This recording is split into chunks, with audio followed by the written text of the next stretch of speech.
ఎదవ జలగలు ఎక్కడి నుంచి వస్తున్నాయి అర్థం కావట్లేదు. ఎదవ జలగలు తెలియకుండా రక్తాన్ని పీల్చేస్తున్నాయి. ఏంటి బాబాయ్ ఎంత కోపంగా ఉన్నావు?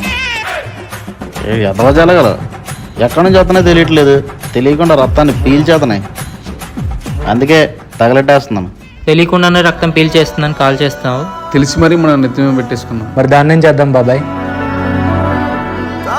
తెలిసి కూడా మన రాష్ట్రాన్ని, రాష్ట్ర ప్రజల రక్తాన్ని పీల్చేస్తున్నాడు. మరి దాన్ని కూడా కాల్ చేయరు కదా? అర్థమైందా బాబాయ్?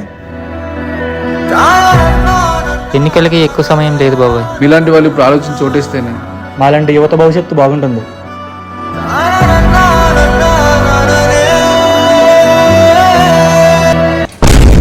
చిన్న అర్థమైంది.